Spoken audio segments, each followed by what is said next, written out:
A second and final note with the white whale, on the white whale.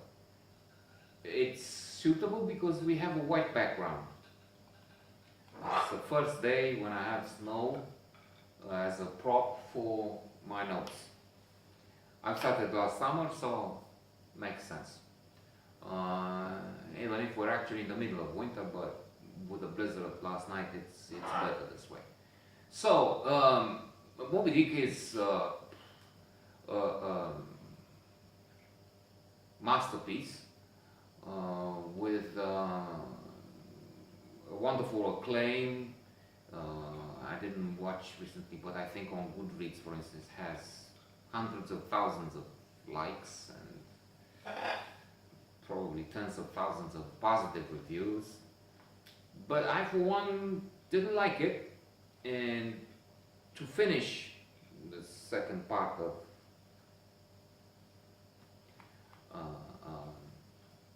a few thoughts of my own on Moby Dick. There's this to say.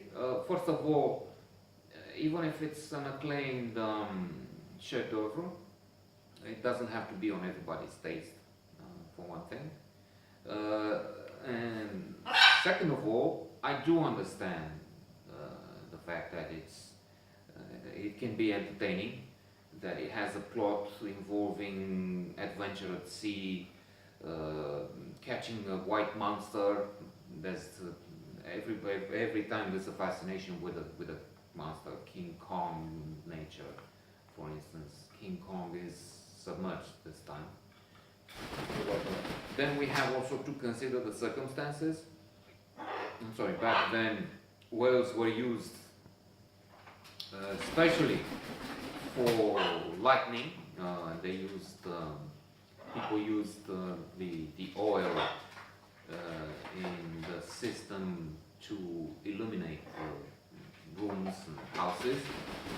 So with the technology, if you will, of the time, it was crucial to have this. And they didn't know better. They didn't see the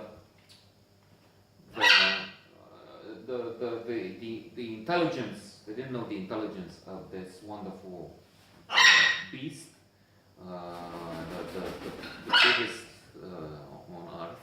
Well, in water, but still on Earth. And they saw most of the animals as, if not machines, but things. So, in perspective, putting things in perspective, one can understand that.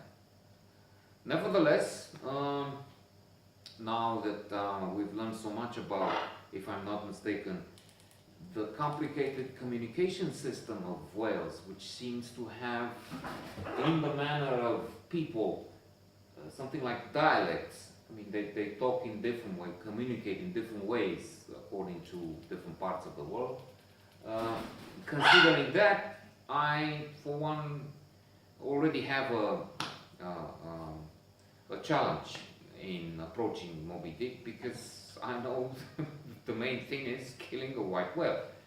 Again, it is interesting though to try and come into engage with the work of this kind, because there's also the other aspect of trying to defeat an enemy, because that's what it is for Ahab, at least.